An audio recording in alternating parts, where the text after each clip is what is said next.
Here's what's topping our lineup this Friday. There are new questions if consumer agencies are taking enough action on recalled products. The changes lawmakers are calling for to warn you about issues faster. And there's a growing demand for mortuary workers, and the type of person choosing the career is also changing. The high pay and opportunities available now. The age to buy e-cigarettes and tobacco products is going up to 21 nationwide. We're looking at the impact this could have and what comes next. Thank you, Annie. I'm Mark Mullins, and you're watching the Now Indy. Several big issues are facing Hoosiers in the new year. 2020 is shaping up to be fascinating, with the fate of the Attorney General still undetermined, the state facing a vaping crisis, and teachers hoping legislators will consider their pleas for dignity and dollars. RTV6's Rafael Sanchez sat down with Governor Eric Holcomb to ask about all of this and more. The sea of red for Ed shows no signs of wavering in the new year. Teachers are seeking better from the State House, and that includes salaries. Indiana ranks 36th in the nation for average teacher pay. In our one-on-one interview with the governor, he says funding for teacher pay will be similar to the state's 2017 road funding initiative. We'll let the data drive the discussion. We'll say, here's where we want to be, here's where we are, how do we get there, and here's how we pay for it, and who pays. And that's what teachers deserve to know. That's what taxpayers who are paying the bill deserve to know. That's what school leadership, the administration needs to know. And so that's what this year will be all about, clarifying these once and for all in a systemic, sustainable way. The governor is also focused on the vaping crisis and is seeking to raise the age people can buy tobacco and e-cigarettes from 18 to 21. It's a step. It's not the answer. And you might even say a small step. This really is one of those all hands on deck efforts that says we got to go at this from trying to get people to never start because it's so hard to get people to quit. And he's not backing off on his initial call for Attorney General Curtis Hill to resign. A few days ago, Hill learned of a recommendation to have his law license suspended for up to 2 years for alleged inappropriate conduct with a lawmaker and legislative employees. I do believe that as statewide elected officials and elected officials in general, you should be held to a higher standard. And after reading that investigation, came to the conclusion that the best for everyone involved, quite frankly, would be that he resign. And I've just remained there. But again, to answer your question directly, this is just one step in one of the 3 cases that are yet to conclude. So is it justice or not? Not yet. And you can watch Rafael's entire conversation with the governor on our website, theindychannel.com. Look for it on the homepage. Well, it looks perhaps colder than it feels across central Indiana. Love the high clouds, cirrus clouds. You see the kind of wispy and moved around by the upper level winds. A little bit of a break in the cloud cover there, and then the frosting of snow still covering Capital City. 38, that's the temperature right now up in Tippecanoe County in Lafayette. 34 in Peru. Temperatures a little warmer to the south and noticeably warmer once you get, say, Sullivan over to Bloomington and Bedford. Will continue, and I think if you just step outside, you'll hear the drip, drip, drip. So the melting will continue over the next several days. Temperatures slow to drop this evening because generally we'll hold on to mostly cloudy skies. Wind is out of the south at 5. Some patchy fog develops later tonight, but will be around first thing in the morning. I'd say especially in the western half of the state. Temperatures in the 20s in the morning. 24 in Indy. They still fall off quickly and noticeably because of the snow cover. Any breaks in the cloud cover will help aid the fog development. Through the day tomorrow, first half of the weekend, the cooler half, not by a lot though, 40, the optimistic high temperature, that wind out of the south at about 5 miles per hour. Once we break through the fog, it's all about mainly mostly sunny skies during the day tomorrow. Topping our Now News feed, the wife of an American diplomat is formally charged today in the death of a British teen. She's accused of killing the teen when she was driving on the wrong side of the road in England back in August. She then came to the U.S. and claimed diplomatic immunity. Space Force is becoming a reality. It's the first new military service in 70 years. The Defense Secretary says today its mission will be maintaining dominance in space. Well, a man whose story was documented in the Netflix series Making a Murderer won't be getting a pardon. Wisconsin's governor says today he won't consider it for Brendan Dassey because he hasn't completed his prison sentence, and he is required to register as a sex offender. Dassey was convicted of rape and murder as a teen. Well, we go to the gym to be healthy, right? But there are new concerns about the services some gyms are offering that may be having the opposite effect. Researchers with the University of Connecticut checked out 3 of the largest gym chains: Anytime Fitness, Gold's Gym, and Planet Fitness. They found 78% of them across the country have tanning beds. That's more than 4,600 tanning beds combined. Planet Fitness has the highest percentage, followed by Anytime Fitness and then Gold's Gym. The issue in the public health space has been getting the message out that tanning is not healthy. And I think we've actually been pretty successful at that. However, a step backwards is this phenomenon of tanning beds in gyms because basically it's giving tanning beds a health halo. The number of people doing indoor tanning has been going down in the last few years, but the researcher we talked with worries now it seems like gyms are becoming the new tanning salon. Even if you don't tan, if a gym is putting things in front of its consumers that aren't healthy, then you have to sort of tend to wonder how much more that may be happening with other things that you may not even be aware of. The current federal tanning tax doesn't apply to tanning beds in gyms because they're not charging by the visit. That's why researchers are also calling for new legislation that would cover them too. Well, more in our lineup, there are new questions if consumer agencies are taking enough action on recalled products. The changes lawmakers are calling for to warn you about issues faster. Down, 0 deposit, 0 first month, and 0 due at signing. Indiana's unemployment rate remained unchanged in November. It stands at 3.2%, the same since September. We are also below the national rate of 3.5% and the lowest among our neighboring states. Indiana's labor force, which includes both employed people and those seeking employment, stands at 3.38 million. Ring doorbell users will need to change their passwords. They'll also need to add 2-factor authentication if they haven't already. That's because at least 3,000 doorbell and camera accounts have been compromised. Usernames and passwords were leaked, which could also allow hackers to access live camera feeds and recordings, phone numbers, and home addresses. Ring says there's no evidence of its systems being compromised, but it also said it has notified affected customers. A Senate committee is raising concerns about product recalls and whether they really protect the consumer. This report was released by the Committee on Commerce, Science, and Transportation. It points out that some of the recalls issued by the Consumer Product Safety Commission were either issued very late or that some companies were able to dissuade the commission from issuing a recall at all.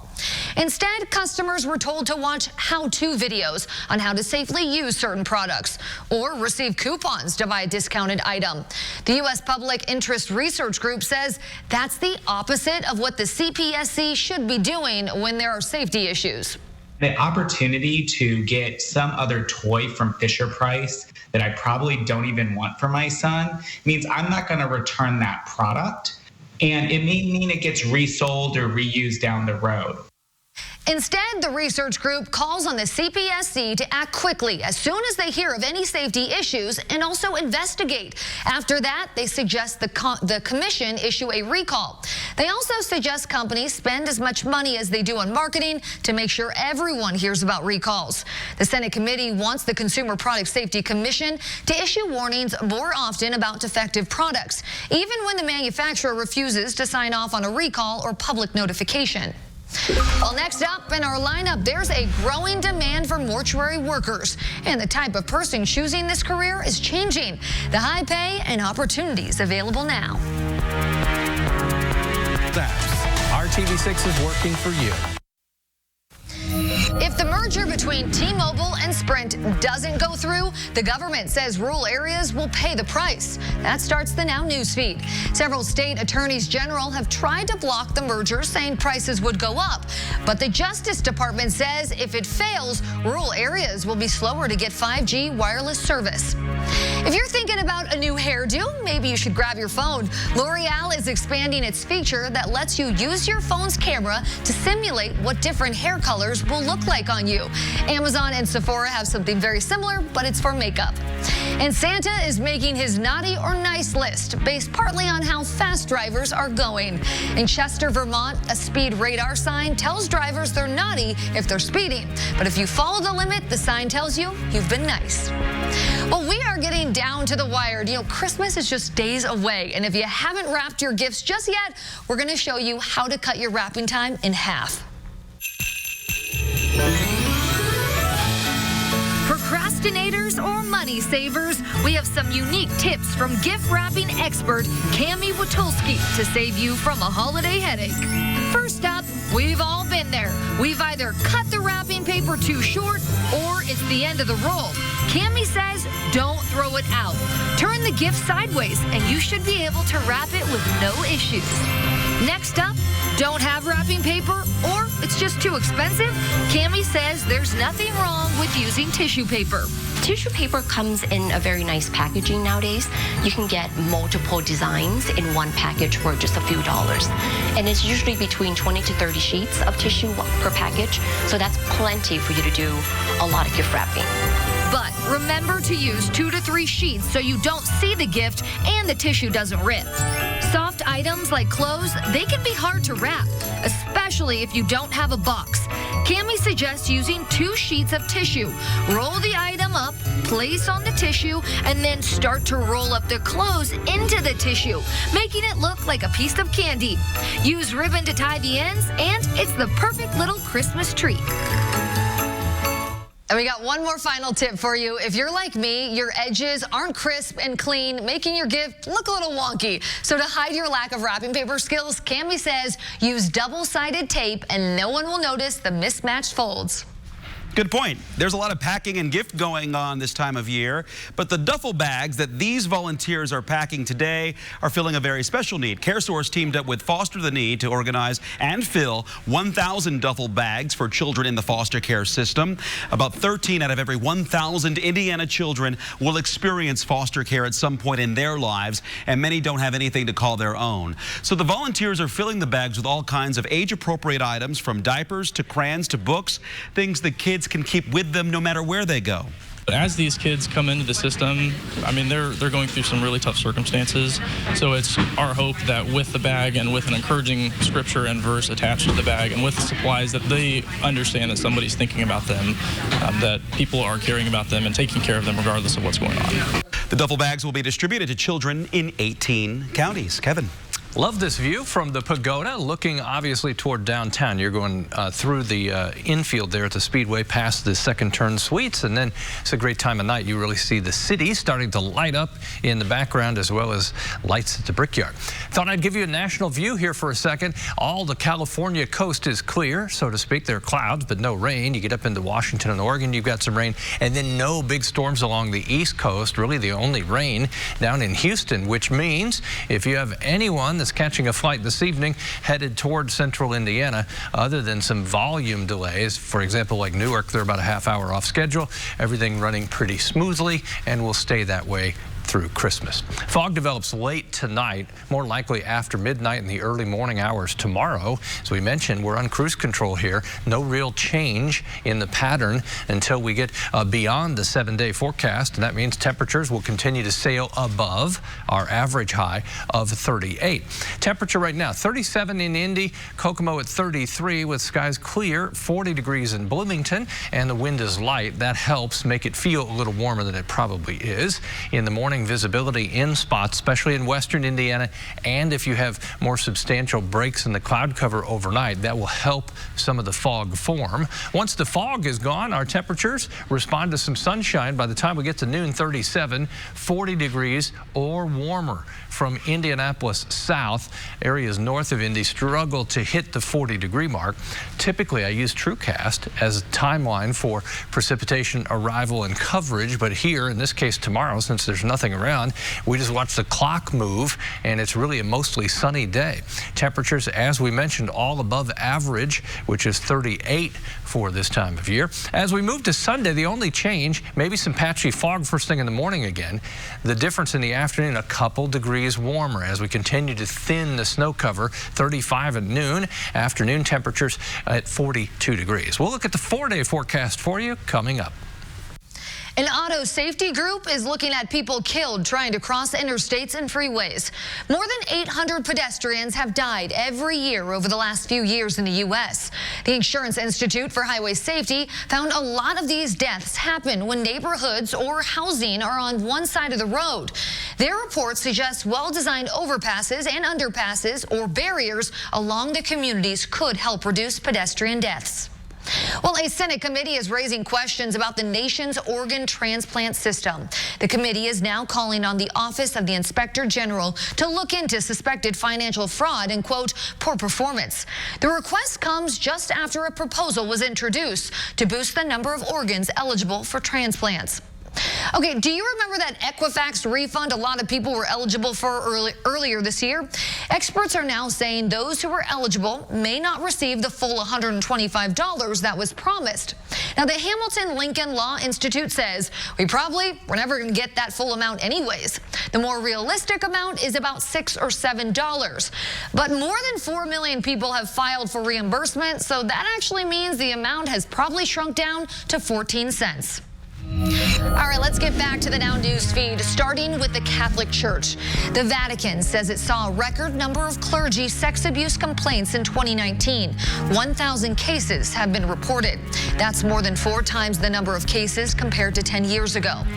The Food and Drug Administration has approved the first Ebola vaccine. Ebola in the United States is very rare, but when Americans do get it, it usually is the result of traveling to countries where Ebola is more common. One of the companies that makes parts for Boeing's 737 MAX airplane is stopping its production. Spirit AeroSystems' announcement comes after Boeing said it will temporarily stop all production of the troubled plane. Software is to blame for 2 737 MAX crashes. The mortuary business may seem like an unusual career choice to some people, but students who graduate with a degree in mortuary science can make $50,000 to $80,000 a year. And Kai Beach found there are so many job openings that students are getting offers before they even graduate. It's Friday the 13th and finals week at Cypress College in Southern California. A chilling combination for some, but for these students, it's just another day at school. For markup? They're studying for a career that's not for everybody. It says risky on it. But a career that will eventually impact just about everyone. Yeah, that's how I remember that one, just the long term. These students are prepping for their final exams in mortuary science. Oh, okay. A degree where they can make a living while dealing with death. This, from what I've learned, is a casket with this black thing. Carla Ruiz is studying mortuary science with the goal of advancing her career from a local morgue to national security. I'm really into watching a bunch of CIA stuff or crime stuff, so I wanted to find something that can open the door for that. They learn every aspect of embalming and care and preparation of the decedents. Assistant Professor Damon De La Cruz shows some of the tools of the trade. So these are some cosmetic brushes. The mortuary science industry is now attracting a different kind of demographic. As far as male-female, has certainly changed. It wouldn't be odd for us to see in a graduating class of 20, something like 3 males and 17 females. It's really shifted in that direction. A direction where there's now a growing demand for qualified workers. There's not enough students graduating to meet the demand of the community. A result of that, many of our students are placed or they get hired before they even graduate. Students like Ruiz are gaining an understanding of death that they can use for a lifetime. Go to separate the cremated remains. Saying after studying death, she now appreciates life more. Ever since doing this, I'm actually closer to my family. I actually want to go home and hang out with them. A celebration of life that comes from knowing exactly what others have lost. I'm Kai Beach reporting. Kai, thank you. Well, finally in our lineup, some states have already raised the age to buy e-cigarettes and tobacco products to 21. Now that's going to be the case across the country. We're looking into the impact and what it's going to take to enforce it.